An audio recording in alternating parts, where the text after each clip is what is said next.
Ladies and gentlemen, there's a sacred silence between 3 a.m. and 5 a.m. The world sleeps, unaware, undisturbed. But the sky, oh, the sky whispers to the few who dare to rise. This is not just about waking up early. It's about waking up within. It's about finding that quiet moment before the chaos begins. It's in that hour when your soul gets a chance to breathe, uncluttered by the noise of the world. You see, healing doesn't scream. Growth doesn't make announcements. And clarity doesn't come banging on the door. It comes in stillness, in surrender, when you sit alone in the dark and listen to your heart speak truths you've been too distracted to hear all day. That's what this hour is for. Between 3 and 5 in the morning, God is closest. Not because He moves closer, but because we finally move away from the distractions, the ego, the performance. We meet ourselves without the masks.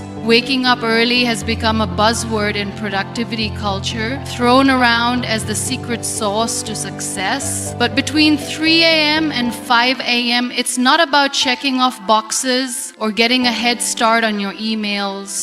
This hour isn't a performance. It's not a hustle badge. It's a return to presence. It's the moment where you choose yourself before the world demands pieces of you. This kind of rising isn't for the grind, it's for grounding. It's not about jumping into action, but about reconnecting with intention before your energy gets scattered into 100 different directions. In those pre-dawn hours, the world isn't asking for anything. No responsibilities, no meetings, no scrolling feeds telling you who to be. It's just you, your breath, and the still pulse of the morning. And in that stillness, you can finally feel the rhythm of your own life again. You wake not to get ahead, but to come back to your values, your clarity, your peace. That's the kind of presence you can't buy, fake, or rush. You have to meet it in the quiet. You have to be willing to wake when it's inconvenient. You have to want your own truth more than your comfort. Presence is different from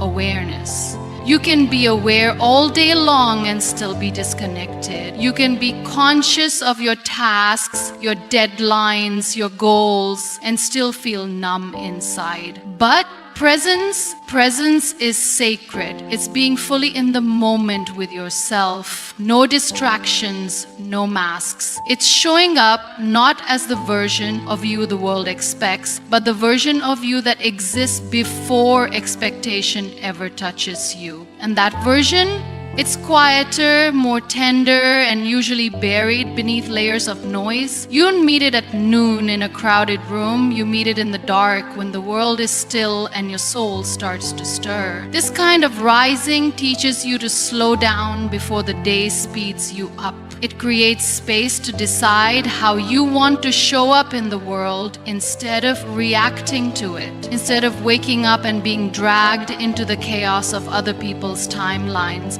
you anchor yourself in your own. You begin to lead your day instead of being led by it, and that leadership doesn't always look loud or impressive. Sometimes it's as quiet as breathing deeply. Sometimes it's as simple as not checking your phone. Sometimes it's choosing a thought that brings you peace over one that brings you panic.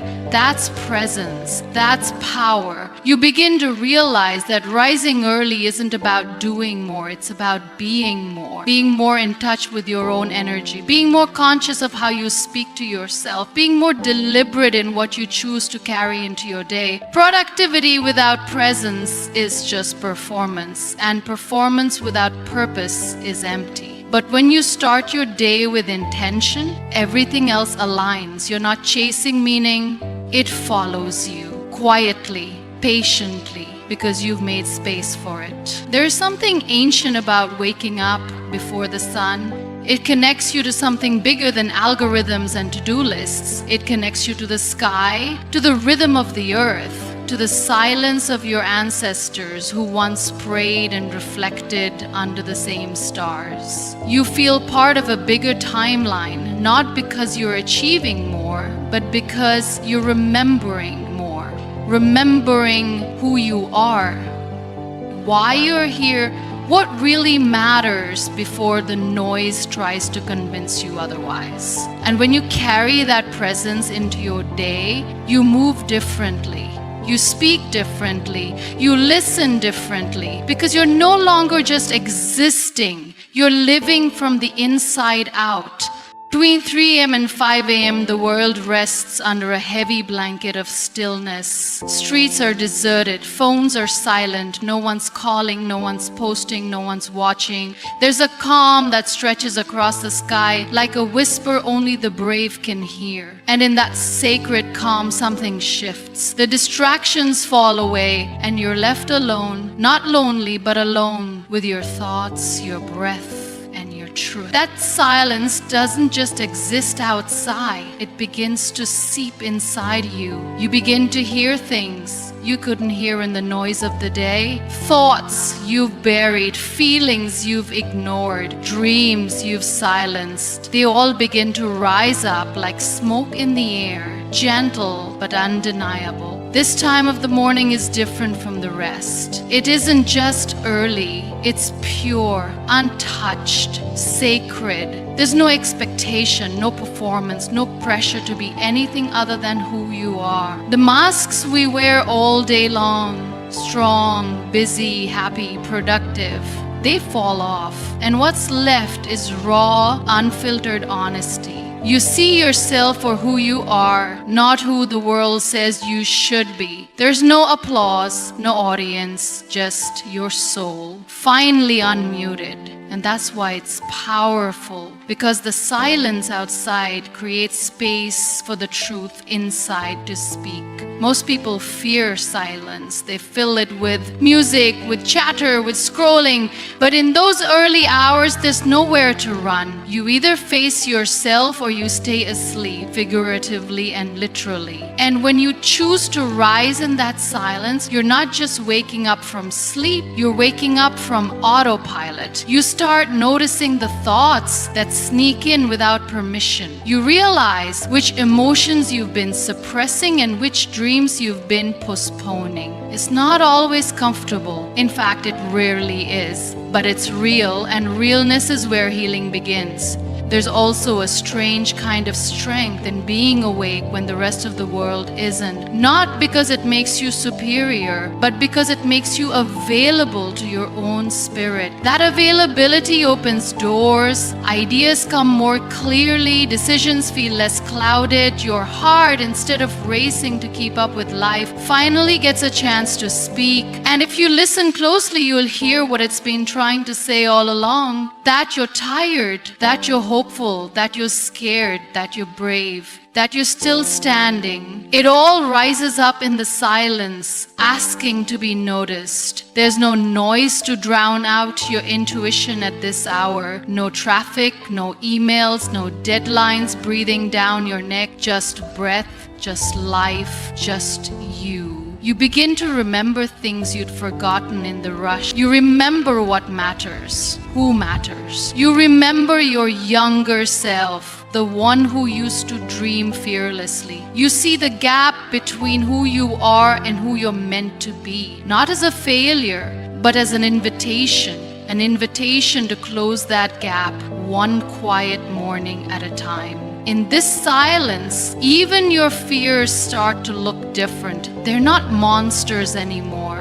They're messages telling you what needs healing, what needs letting go, what needs your courage. The world during the day tells you to move faster, but this silence tells you to slow down, to feel, to be. It's in this space that clarity finds you, not with a bang, but with a soft knock on your soul's door. And when you open it, you don't find answers, you find yourself. Prayer at this hour isn't about ritual or routine. It's not the kind of prayer you perform out of habit or obligation. Between 3 a.m. and 5 a.m., prayer becomes something else entirely. It becomes a conversation, raw and unedited. It's not polished or rehearsed. It's not something you prepare for with flowery words or formal gestures. It's messy. It's real. It's you showing up just as you are. Tired, broken, hopeful, confused, grateful, scared, all of it. Without filters. In the quiet of the early morning, you're not performing for anyone. No one is listening except the one who already knows what's in your heart. That's the kind of honesty that only the night can pull out of you. There's something about the way darkness holds space for vulnerability. When the world is asleep and your guard is down, the layers peel back on their own. You don't even have to try. You just breathe and suddenly you're saying things you didn't know you needed to say. Your heart starts speaking before your mind can censor it. It whispers pain that you've been carrying quietly. It cries out for strength, for comfort, for understanding. And instead of feeling embarrassed or weak, you feel seen. Not by people, but by the divine. In that moment, you realize that prayer isn't about saying the right words. It's about saying the true ones. You don't have to kneel perfectly. You don't have to recite flawless verses. Sometimes prayer is just sitting still and breathing. Sometimes it's crying without a single word. Sometimes it's asking why again and again until you have nothing left but silence. And that silence, it becomes part of the prayer too. It says what words can't. It's the soul's language when it has run out of syllables. Between 3 a.m. and 5 a.m. that silence is full. It holds more emotion than 1,000 speeches. And in that stillness, you begin to understand that prayer is more than a request, it's a relationship, a lifeline, a place you return to, not to be fixed, but to be held. People often think prayer is about changing your circumstances, but in these sacred hours, you learn it's really about changing your perspective. You lay your burdens down, not so they magically disappear, but so they don't crush you. You surrender not because you're giving up, but because you trust there's a strength greater than yours. And in doing that, you're no longer alone with your struggle. You're no longer carrying your pain in silence. You're handing it over, piece by piece, to something bigger, kinder, and infinitely more patient. There's a peace that wraps around you when you pray at this time. Not always immediately, not always dramatically, but it comes sometimes in the form of an answer, sometimes in the form of release, sometimes just in the form of breath. The kind that comes a little easier than before. It doesn't matter how you pray. It doesn't matter if your voice shakes or your words fall apart. What matters is that you show up, that you let the walls fall, that you speak or cry or sit there in silence with your hands open and your heart even more so. The world spends so much time telling you to be strong, to keep moving, to pretend you're fine. But in these early hours, prayer tells you the opposite. It tells you it's okay to be tired. It's okay to feel lost. It's okay to not have it all figured out. You're not expected to be perfect here. You're just expected to be present, to come as you are. And when you do, something shifts.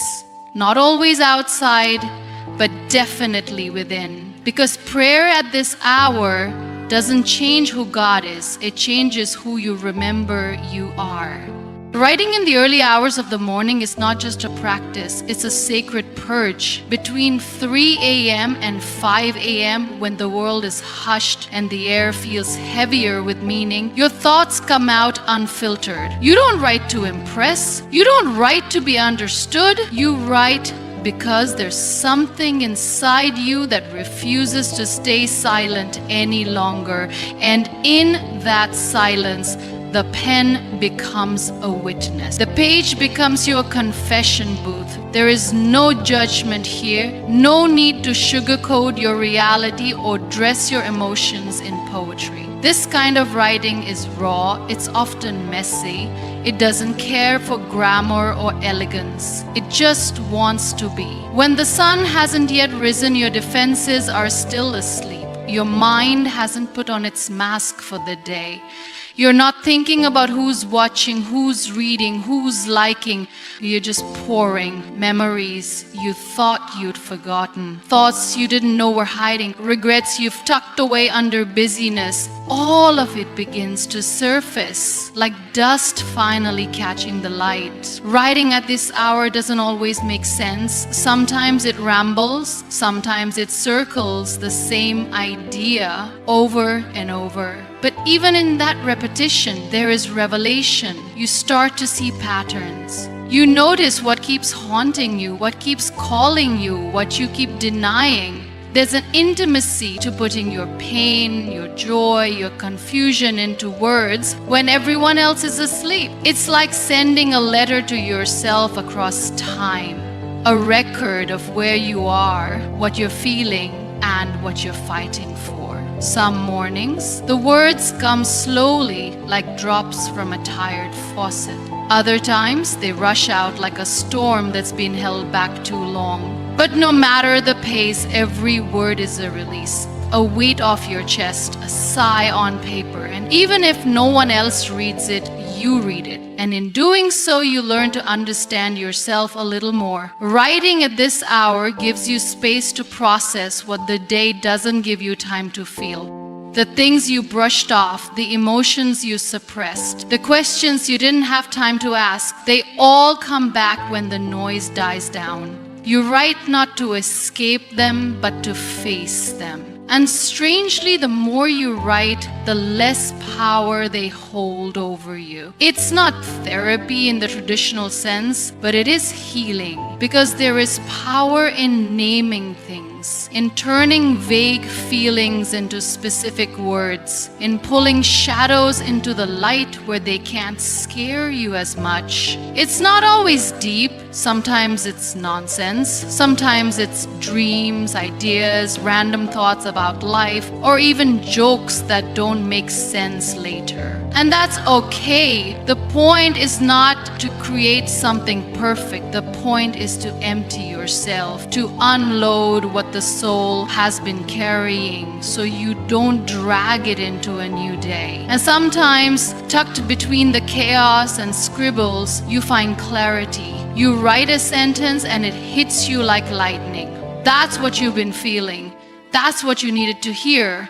And the best part, it came from you. No one teaches you how to do this. You just start. You grab a pen or open a document and you let go. You write like nobody's reading because they aren't. You write like your life depends on it because some mornings it does.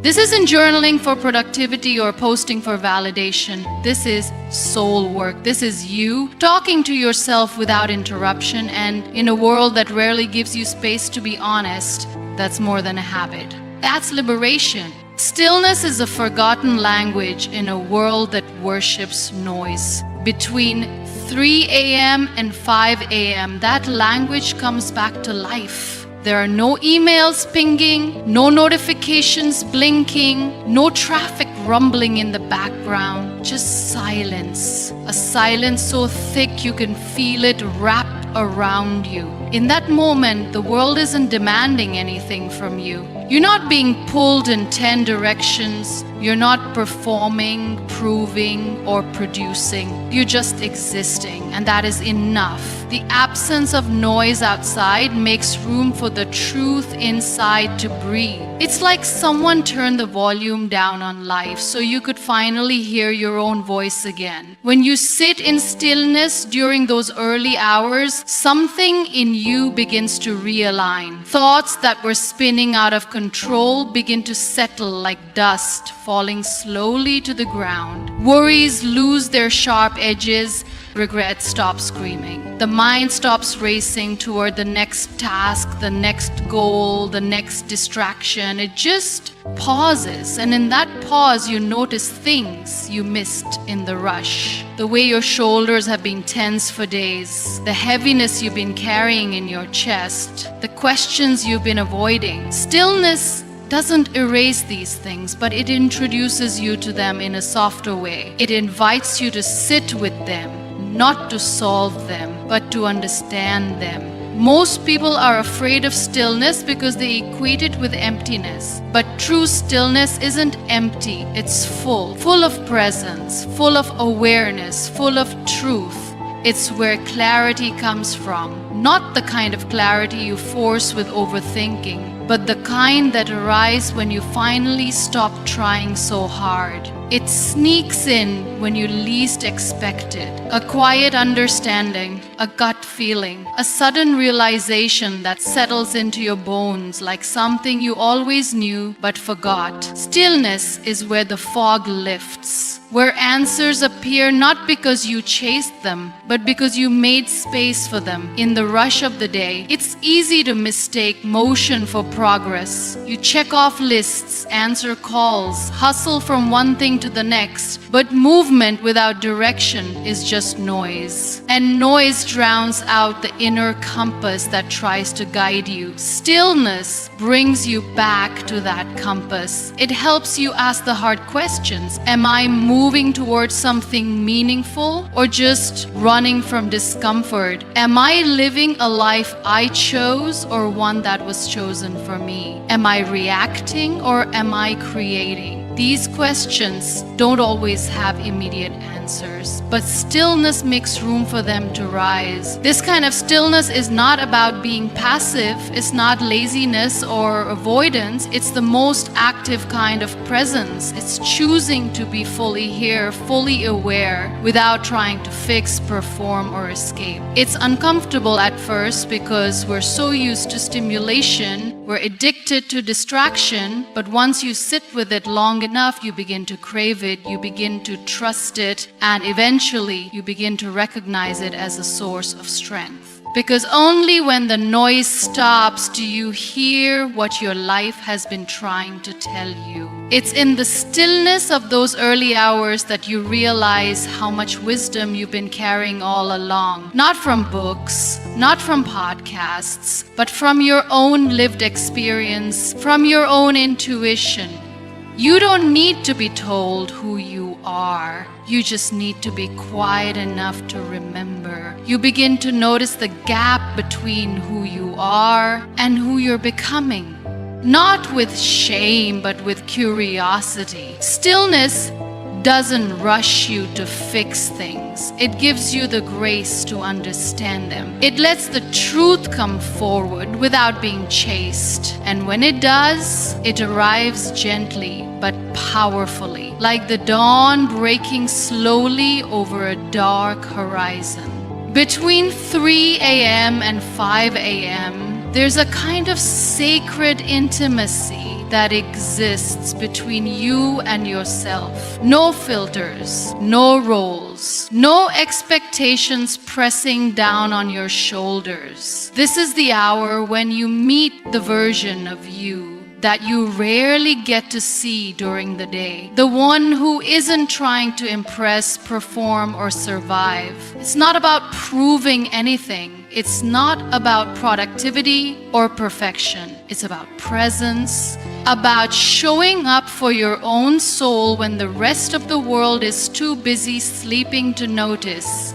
There's no audience here, just you, stripped of the noise, stripped of the pretending, standing quietly in front of your own truth. This is the time when your soul is most unguarded, the masks fall away without force, the social performance shuts off on its own.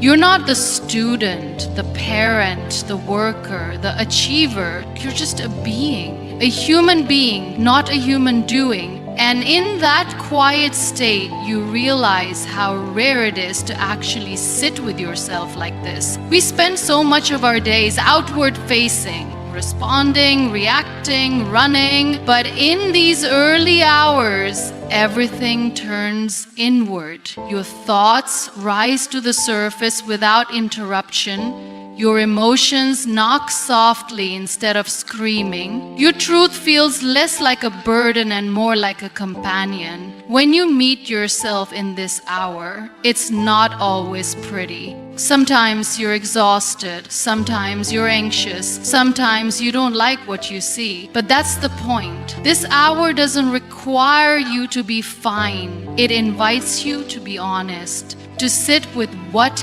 is, not what should be.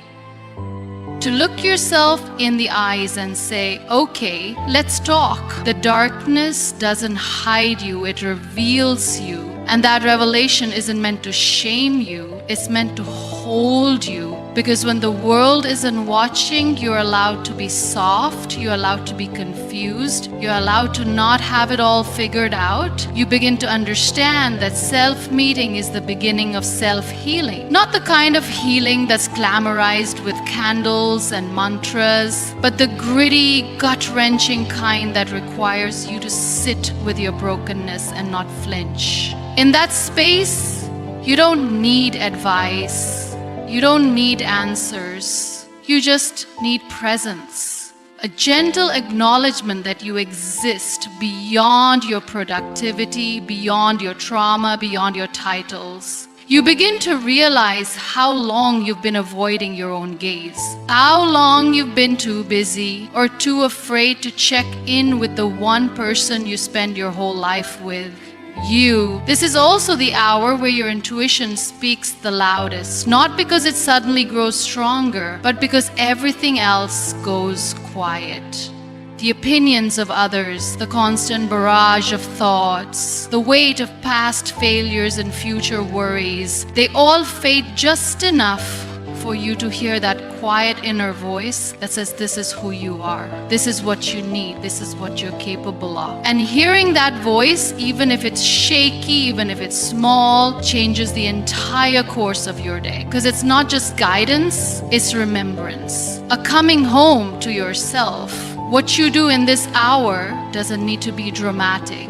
You don't need to meditate perfectly or write a masterpiece. Sometimes just sitting with a warm drink in silence is enough. Sometimes just placing your hand on your heart and breathing is enough. Because what matters most isn't what you do. It's that you showed up, that you made space, that you remembered your own name before the world tried to rename you.